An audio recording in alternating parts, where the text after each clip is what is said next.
ela tinha voltado do Brasil e ela estava muito entusiasmada com o Tatu Canara. Não sei, isso aí pode ser intuição da mãe, sei lá, de outras crianças conversando, não sei. 10! Nota 10! O senhor vai gostar, hein? Bebê diabo parou o táxi na avenida. Ao vivo é muito pior. Eu sou a Camila Quintzel. E eu, Danilo Corsi. No episódio de hoje, eu vou contar a história para vocês de 2 assassinatos que aconteceram no século XIX e tem muita coisa em comum. Foram 2 mulheres jovens assassinadas por seus ex-parceiros românticos, 2 crimes que chocaram a sociedade da época e criaram muita comoção. 2 mulheres que foram vítimas culpabilizadas pelo que aconteceu. E, por fim, 2 crimes que entraram para a história e para o folclore local. Um na Bahia, o outro no Rio Grande do Sul. Então hoje vamos do Nordeste ao Sul do Brasil para conhecer o crime da Bala de Ouro, como ficou conhecido o assassinato de Júlia Feital e o assassinato de Maria do Carmo, a santa profana de São Borja. Mas antes, uma palavrinha dos nossos patrocinadores. O primeiro deles, SiteGuy.dev, uma galerinha especializada em sites e aplicativos que pode dar para a sua empresa um site incrível, seguro e atualizado. Fale com eles e diga que veio daqui que você ganha um descontinho bem interessante no seu projeto. É só entrar em SiteGuy.dev e mandar um alô. E para melhorar nosso humor, Danilo, o que o Drinco mandou pra gente hoje? O vinho de hoje é o Borgo Bravo Passione e Tradizione Chianti 2017, um vinho tinto italiano do tipo Chianti, feito com as uvas Sangiovese, que está por R$ 65 lá no Drinco. Ele combina com uma tábua de queijos e pratos da culinária italiana, ou seja, perfeito para o clima que estamos agora, tipo aqui na Alemanha. Brinde história? Tchim, tchim. Tchim, tchim. A cada 4 horas, uma mulher foi vítima de violência no Brasil em 2022. É o que mostra um levantamento divulgado hoje pela Rede de Observatórios de Segurança, feito em 7 estados: Bahia, Ceará, Maranhão, Pernambuco, Piauí, São Paulo e Rio de Janeiro. Vamos lá. Para o primeiro caso, o chamado crime da Bala de Ouro. Este crime ocorreu em Salvador, em 20 de abril de 1847, e foi o assassinato de uma jovem chamada Júlia Feital. Ele ficou Fetal? Fetal mesmo. Olha como aí. se fosse de feto. E ele ficou conhecido como crime da Bala de Ouro porque a lenda que se seguiu a esse feminicídio, o assassino teria matado sua ex-noiva com a bala de ouro que havia sido forjada com as alianças de noivado que ele teria derretido. Bem dramático. Nossa, assim. meu Deus. Mas a história é um feminicídio clássico. Vamos conhecer. Júlia Feital era uma moça muito prendada, que falava inglês e francês. Tinha também estudado piano, pintura e bordado, além de letras e religião. Defina prendada. Prendada que tinha boas prendas. Ela falava várias línguas, ela pintava, bordava. Entendi. Pintava e bordava. Pintava e bordava. Meu Deus. Só na 1865. 1847, no caso. Olha aí. Uma boa moça. E Júlia Feital tinha um noivo, o professor inteligentíssimo chamado João Stanislau da Silva Lisboa, que era neto de um grande armador e havia nascido em Calcutá, quando seu pai, casado com uma inglesa, havia passado um tempo por lá. Famílias ricas da região. Mas João Stanislau concluiu seus estudos na Bahia mesmo, no primeiro lugar do liceu, era um rapaz esperto, e dava aulas de inglês para Júlia como professor particular. Ela, filha de um comerciante português e tendo uma mãe francesa, Juliette Feital, era de uma família também abastada. Aí já se explica porque ela falava inglês e francês, pois a mãe e aulas particulares. Enfim, João Stanislau e Júlia se encantaram e ele a propôs em casamento, o que ela aceitou, e eles ficaram noivos. Porém, Júlia ainda era jovem. Alguns depoimentos dizem que ela tinha apenas 17, outros dizem que ela tinha 20 anos, então tem os dois lados, na época. E ela gostava de flertar. Em uma das versões, ela acabou se interessando por um estudante de direito de Recife que passava férias em Salvador, o que a levou a terminar o noivado com o João Stanislau. Grande bosta ser advogado. Ela era só estudante de direito. É a mesma coisa. Mas é importante dizer aqui que nunca houve prova nenhuma, era só especulação. Mesmo assim, Jorge Amado escreveu sobre ela da seguinte maneira no livro Bahia de Todos os Santos. Era inconstante o coração de Júlia Feital. Moça bonita, a todos namorava. Estudantes, alferes, nobres, literatos. Nascera para amante, beijos furtados, para encontros clandestinos. Um professor doido de amor noivou com ela. O professor era ciumento, e ela namoradeira. Um dia o estudante, no outro policial. No sábado poeta. Estrangulado de ciúmes, o professor fundiu uma bala de ouro, ergueu a arma. A bala alojou-se no coração inconstante de Júlia Feital. Pra mina só curte um outro cara e já virou assim. É basicamente a namoradeira isso. Do Estado, né? Exatamente. Ela, assim, basicamente disseram que ela se interessou por outra pessoa e terminou o noivado, que estava totalmente normal, assim. Mas ela virou a namoradeira. Bem, agora vamos ao crime. Depois de ser largado por Júlia, João Stanislau, segundo a lenda, mandou confeccionar a bala de ouro das alianças e invadiu a casa da ex-noiva com 3 pistolas e um punhal de mola. Ele foi na direção de Júlia e atirou. A bala entrou pela jugular e se alojou no pulmão da moça, que morreu. Aí ele tentou matar Juliette, a mãe, mas um cidadão inglês e o desembargador Vera Tostes, que estavam no local, fazendo uma visita, o desarmaram. Ele pegou o punhal e partiu para cima do desembargador, que colocou a mão na frente e foi atingido na mão, mas a lâmina do punhal se quebrou. Nisso conseguiram prender João Stanislau. O professor foi preso e Júlia teve um enterro com pompa e circunstância. A poetisa Adélia Fonseca fez um soneto, que foi lido no local. Estavas bela, Júlia, descansada, na flor da juventude e formosura, desfrutando as carícias e ternura da mãe que por ti era idolatrada. A dita de por todos ser amada, gozava sem prever tua alma pura, que por mesquinho fado à sepultura, brevemente serias transportada. Eis que de fero ao gozo e dessa forte, dispara sobre ti, Júlia querida, o fatal tiro que te deu a morte. Dos olhos foi-te a luz amortecida, e do rosto apagou-se, iníqua sorte, a branca, viva cor, com a doce vida. Gostou do soneto? Não muito, mas ok. Ele foi lido por um representante do imperador no dia do falecido enterro. Pois João Stanislau foi condenado a 12 anos de trabalhos forçados. Eu li 14 anos também, mas as datas não batem. Aí, 7 anos depois de ser preso, em 1855, houve uma epidemia de cólera em Salvador. João pegou a doença, mas se recuperou. E enquanto ainda estava em recuperação, ele ajudou trabalhando na Santa Casa de Salvador a salvar outras pessoas com cólera. Parece que ele trabalhou tão bem que a Santa Casa escreveu ao imperador pedindo um indulto. Porém, nosso feminicida, agora totalmente recuperado, escreveu de volta pedindo para desconsiderar o indulto, pois ele achava que devia cumprir toda a pena, que era só de 12 anos, de trabalhos forçados, que vamos ver não eram tão forçados assim. Depois disso ele montou um tipo de escola na prisão, onde dava aulas de reforço de inglês e geografia para filhos de famílias abastadas na capital baiana. Cadê os trabalhos forçados? Tá forçando aí, né? Cuidar das crianças. Dar aula de reforço de inglês é trabalho forçado. Opa. Agora. Também se especializou em preparatórios para concursos, o que fez que quando ele saiu da prisão, em 1959, aos 42 anos, fosse prontamente integrado à sociedade, continuando a lecionar até o final da sua vida. Na verdade, ele chegou a ser diretor do Liceu São João, um dos mais importantes de Salvador, além de ter um livro didático de geografia entre os mais vendidos. Morreu em Lisboa em 1878, 30 anos depois da morte de Júlia. Uma terça-feira qualquer no Brasil, né? Aí tem mais 2 coisas curiosas sobre esse crime. A primeira é que alguns anos após o crime, o casarão pegou fogo e a família o vendeu. A casa foi então reformada e quem foi morar lá foi o pequeno Castro Alves, que ainda era criança na época. A segunda é que tem uma novela da Globo chamada Espelho da Vida de 2019, que foi inspirada nesse crime, pelo menos uma parte da trama. Pedro Calmon também fez um romance histórico sobre esse crime. E quanto à bala de ouro, parece que é parte da lenda. Pessoas que viram o projétil falaram que era de chumbo mesmo. Eu acho muito improvável que ele tenha perdido tempo de fundir aliança. Chegou lá e putão Mesmo que ele tá com 3 pistolas, né? Uhum. Como que ele ia saber qual pistola ele ia usar antes? É isso que é a questão, né? Teria que ser muito preciso, tá com uma pistola só. Mas eu acho que a lenda, né, é bacana. Não, serve como parte da lenda desse crime aí, né? Sim. E agora a gente vai para o segundo feminicídio, a morte de Maria do Carmo, em 27 de agosto de 1890. Aqui preciso fazer um parêntese, que o nosso episódio sobre santos populares conta a história de Maria Bueno, em Curitiba. E essa Maria do Carmo de São Borja tem uma história muito parecida, mas muito parecida mesmo.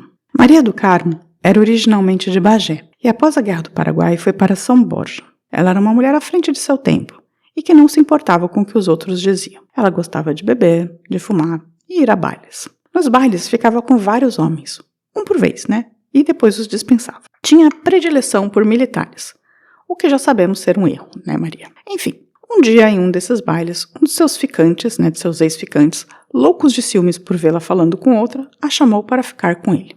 E ela declinou. Fila anda. Ele então a chamou para fora, para uma conversa. E quando ela foi, ele basicamente a esfaqueou. Segundo relatos, ele a teria esfaqueado, decapitado e deu o seu corpo para os cães. Mas tudo isso na frente do baile? Uma coisa bastante violenta, num terreno do lado do baile. Meu Isso. Deus. Porém, tudo nessa história é meio verdade, meio lenda. Houve uma mulher morta, há um túmulo, mas ninguém sabe o nome do assassino ou a história correta. Tudo foi passado como uma lenda na oralidade. A similaridade com a Júlia Fetal é o comportamento de Maria, né? Uma mulher solteira e livre que foi considerado determinante para a sua morte. Por outro lado, e isso faz com que além da história mais interessante, Maria do Carmo era vista também como uma filantropa, alguém que vivia ajudando os outros, em especial acompanhando gente que não tinha família ao hospital, ficando lá com os doentes. Assim, ela entrou numa categoria que se criou no Rio Grande do Sul de santa prostituta, ou santa profana, ou santa missioneira profana. O túmulo de Maria do Carmo virou lugar de devoção, mas aqui de uma forma diferente. Ela foi aos poucos se consolidando como essa categoria de santa profana ou santa prostituta, sendo que nunca houve nenhum relato de que ela fosse prostituta. Na verdade, ela só era uma pessoa que... Mas o crime existiu? Com ela? Então, tem um corpo, tem um túmulo, tem uma lenda e tem um crime. Só que a gente não sabe exatamente tudo o que foi verdade, o que é mentira nessa história, entendeu? Entendi. Hoje as pessoas a veem como um tipo de pombagira. E aí o túmulo, além das placas devocionais, sempre há cachaça, batom, espelhos e cigarros. Eu vi um documentário em que uma velhinha dizia que, na verdade, tem que levar champanhe e cigarro charme, que ela é madame, ela não aceita qualquer cigarro. Ela não aceita. Você pode levar qualquer bebida, menos cachaça. Tem que levar cigarro charme. Então, eu não sei se existe. Eu não sei. Bem, segundo essa lenda, ela bebe qualquer coisa menos cachaça, mas as pessoas deixam cachaça lá também. Mais barato. No mesmo documentário, um senhor falou que é comum a galera, quando tá quebrada, ir ao túmulo dela e, emprestar uma bebida. Isso aí deve dar ruim, hein? Pra passar a noite, assim. Então, Maria do Carmo, deixa eu pegar aqui uma bebida, te devolvo quando tiver uma grana. E aí você leva a cachaça dela. Pelo visto ela era filantropa, então acho que não se importa. Acho que não. Mas essa história da Maria do Carmo, ela é uma história de um feminicídio que aconteceu, mas ninguém sabe exatamente, se tudo é verdade nessa história, ou se, na verdade, ela virou meio que um mito comum da região. Da mesma maneira que a bala de ouro também entrou pra história como um mito, assim. E ela é igualzinha à história da Maria Bueno, ou quase igual, assim. A Maria Bueno ainda tinha, a gente sabe o nome do assassino e sabe que ela era lavadeira, não era, porque aqui a Maria do Carmo não tem uma profissão especificamente, assim. E essas foram as histórias do assassinato de Júlia Fetal e de Maria do Carmo. 2 feminicídios do século XIX, seguidos de muita culpabilização da vítima, né? E muito folclore. E aí, Danilo, você já conheceu alguma dessas 2 histórias? Não conhecia não.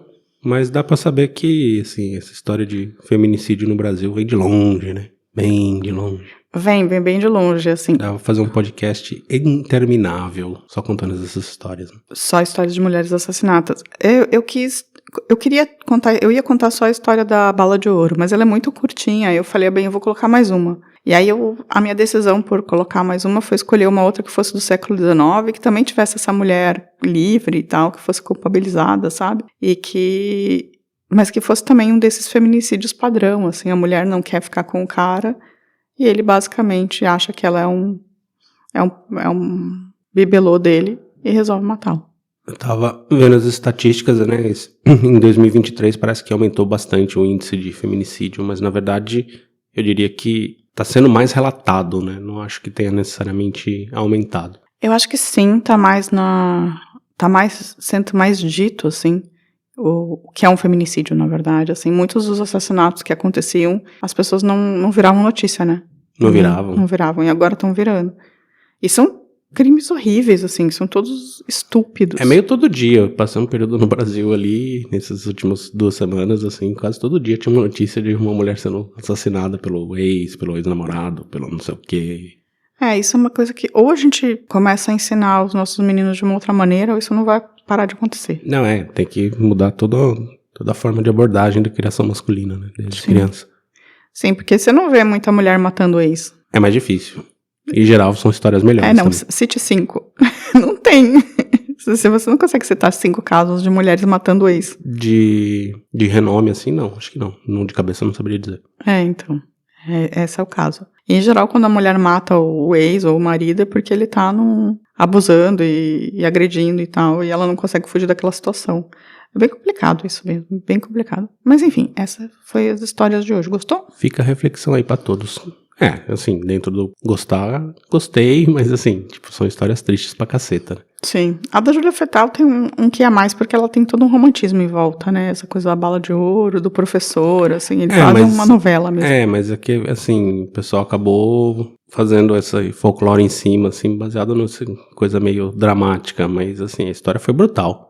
Sim, e o cara foi muito pouco punido, se você for pensar. Não, se deu bem na vida. Porque ele foi, ele foi condenado a 12 anos de trabalhos forçados, ele ficou 5 anos lá, trabalhando, aí teve cólera, aí pediram um indulto pra ele, que ele abriu mão pra virar o herói da história, que é ridículo, que ele ia ganhar um indulto. Mas pode ser lenda também, tem a carta. Não, a carta do indulto tem. Existe? Tem. Não, dele pedindo não indulto? Sim. Ah, tá. E aí ele ainda ficou mais um tempo lá dando aula pra moleque rico. Assim, punitivismo tem limites também, né? Não é porque a pessoa matou outra pessoa que vai ficar, pena perpétua, não é? Mas ele abriu uma escola dentro da prisão, meu amor. Sim, mas trabalhos, né? Ele foi condenado a trabalhos forçados. Tava forçando ali. E abriu uma escola dentro da prisão. Bem, não, isso é ridículo, a maneira como foi feita, mas assim, a pessoa tem que ser, supostamente a prisão é justamente para se reintegrar. Ah, né? sim, não, e teoricamente ele foi reintegrado, depois viveu uma vida razoável, não matou mais ninguém, né? Mas eu achei a punição muito desproporcional, a morte dessa menina. Enfim. Punitivismo. Não sou punitivista, mas, você mata alguém, acho que pelo menos uns 20 aninhos aí, você devia cumprir, né? Pode ser. Isso dá pra discutir. Então. É isso, e essas foram as histórias de hoje. Vamos dar uma pausa pros recadinhos? Bora lá, a volta dos recadinhos.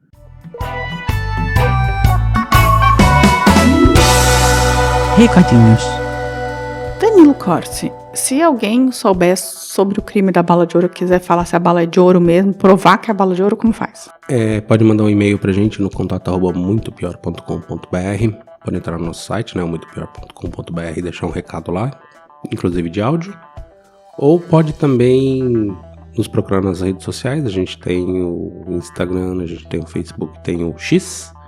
Ou nos nossos canais no Spotify e no YouTube. Ok. Então, os recadinhos. No episódio do Renato Kell, a gente tem a Headache Girl falando: sempre que ministro uma aula de saúde mental, lembro desse rapazinho e de seu parcinha. Espero que os dois estejam sentadinhos lá no colinho do papai do chão. Estão lá aquecendo. É a Ana Bonfante. E a Carla Schuller mandou: não conhecia, terminei o episódio me perguntando quem destampou a tampa do esgoto. Já sempre teve aberto, desculpa. Eu acho que foi você que destampou a tampa do esgoto. Não, sempre teve aberto, eu só tô olhando lá. Então, na verdade, um episódio que tá fazendo muito sucesso é o Quem Matou o PC Farias. E além de muitas pessoas virem lá perguntar por que eu tô rindo da morte do PC Farias, o que na verdade, assim, eu não tô rindo da morte do PC Farias especificamente, mas eu tô rindo em geral do Badam Palhares e do que foi feito. A história depois. Foi completamente absurda, não tem como não rir a maneira como foi conduzida toda a investigação, tudo que aconteceu. Eu não sou particularmente sentimental com a morte do PC Farias também, preciso dizer isso, mas assim, não vou rir da morte de ninguém, num assassinato brutal, coitada da menina, não tinha culpa nenhuma. É ela que a tristeza é ela, né? E ainda saiu de assassina, ridículo. Mas, assim, o que eu rio é da investigação, que é, praticamente o episódio dos Trapalhões, assim. Mas, enfim. Aí, alguém lá, o Carlos Magro, mandou: a pergunta tá errada. Quem mandou matar foi queima de arquivo. Minha opinião, Fernando de Collor de Mello, um dia a verdade vem à tona. Olha aí, responda por isso. Não foi, como é que chama a figura? Carlos Magno 9356. Alô, advogados de plantão? Esse é a pessoa que você tem que procurar. Já o outro user aqui que não tem nome mandou: dá nojo ver o Collor de Mello na política. Aí tudo bem. E o outro falou: ficou difícil porque o governo era uma quadrilha. Se gritasse pegar ladrão, não ficava vergonha. Aí tem outro que mandou: vixe, já sai agora. Não sei o que quer dizer com vixe, já sai agora. Aí no episódio do Renato Kell tem o Lucas Souza mandou: melhor canal do mundo. Aí tá um pouco de exagero, mas ok, obrigado. Eu tenho sugestões. Gostaria de ouvir a história da Pagu e também a história do Carnaval de 1919, tido como o carnaval mais importante da história, sobre as tragédias brasileiras também. Que é o carnaval pós-gripe espanhola, não é? Vale falar sobre as chuvas no Rio de Janeiro em 1966. Sim, o carnaval de 1919 é o carnaval depois da gripe espanhola. A gente fala sobre isso no episódio da gripe espanhola. Exatamente. Então, acho que não vale fazer um episódio só sobre o carnaval, mas se pá, né? Posso dar uma pesquisada. Acho que tá conectado, né? E na história da cachaça, a Mônica Silveira mandou um obrigada pela aula. Não foi mal. Aliás, por falar nisso, na história da cachaça lá no Twitter, o nosso querido Cláudio Schubart falou que o Sauerkraut aproxima a branquinha. Os Sauerkraut em geral. Eu tava achando que era Jägermeister, mas é branquinha. É o segundo lugar que é mais exportada a cachaça. Pois é. Mas a gente não vê muita por aqui. Não sei onde que foi, onde Só que de tá uma marca exportado. duvidosa. É. E aí, também no Spotify, as pessoas no episódio da cachaça falaram... a Adriana Nascimento falou um brinde a esse episódio, Mara. E o Douglas Domingos falou que ele gosta de caipirinha, não da cachaça pura. Caipirosca. Caipirosca não, porque aí não é com cachaça, né? Saqueirinha. Saqueirinha não dá, né? Já nos acidentes de trem no Brasil, o nosso amigo Charles de Castro mandou... Seria possível um episódio sobre a história do reggae no Maranhão? Deve ser possível, eu não sei, preciso pesquisar, não conheço nada, assim, eu não sou muito ouvinte de reggae. Então, reggae no Maranhão, pra mim, é uma subdivisão muito interessante de olhar. Aí, ó. E mande um salve para Belo Horizonte, Minas Gerais. Um abraço e até mais. Salve, Belo Horizonte, Minas Gerais. Um abraço e até mais. Um abraço e até mais. Também no Acidentes de Trem no Brasil, a André Cupas falou que é mais episódio de puro suco do Brasil. Ela nunca tinha ouvido falar também desses acidentes, para variar. As pessoas de baixa renda sendo punidas pela ganância e pelos perigos que ela representa. Basicamente. É, muito triste mesmo. E já no episódio também dos acidentes de trem, a nossa Misha Valente mandou: meu pai sempre dizia pra andar no meio do metrô. Perfeito ele. Beijo pra vocês, então. Beijo pra você, seu pai tava certinho aí, Isha. Certinho. Tem mais algum recado, Danilo? Acho que não. Também um salve lá pro Ricardo Cravo, também que mandou um salve pra nós lá, curtindo a gente no X. E aí também a gente recebeu um e-mail da nossa querida Panarello. Panarello. A Panarello tava falando sobre a tia dela, a tia Túlia. Tia dela não, né? Tia do marido. Do marido. Uma coisa assim. Que era vedete. E a tia, chama a tia Túlia, é a Jane Batista. E ela fez muitos filmes, assim, sei lá, tipo, nomes como Marcados para o Perigo, O Vigilante Rodoviário, A Pensão da Dona Estela. E assim vai. Nossa, muito legal. Tem até um verbete sobre ela nos Famosos que Partiram. Nossa, que demais. Demais. E no Instagram, que eu tinha esquecido, mas agora vai, a Samantha Costa mandou no episódio do Renato Kell: essa série não vai acabar nunca. O que não falta no Brasil são canalhas. De verdade. E a Elenara mandou: eu já tinha ouvido falar nele, infelizmente, ainda temos defensores e adeptos dessa ideia de pureza da raça. Cada vez mais no Brasil, né? O Latinase tá brilhando. Então, esse é um problema sério, o Latinase, né? Porque, gente, não dá pra ser brasileiro e tentar ser eugenista. Tá? Eu só queria dizer, tipo, é um contrassenso, per se. Brasileiro, templário e eugenista. Então, tá difícil, gente, não dá. Eu queria dizer que a maioria da galera que é desse time não curte. E uma outra coisa que eu queria agradecer é todo mundo que postou as retrospectivas do Spotify, que a gente tava lá em primeiro lugar, entre os mais ouvidos. Rapids, muito bom, muito bom. Nossa, a gente ficou muito, muito feliz, assim, é muito legal saber que vocês ouvem a gente mesmo, assim, a gente fica muito contente, tanto com os comentários quanto com esse tipo de demonstração de carinho. E aparentemente vocês também estão fazendo um bom trabalho, vocês parece que estão divulgando, porque essa semana veio uma enxurrada de novos seguidores e uma galera, né? Eu acho que a K Sala marcou a gente em algum lugar. Olha aí. Obrigada, Caroline. Muito obrigada. E é isso, gente. Continue divulgando. Semana que vem tem mais? Tem mais. Semana que vem estaremos de volta. Um beijo. Tchau, tchau. Tchau. A vida é muito pior. Esse episódio é um oferecimento de trinco.com.br e siteguy.dev.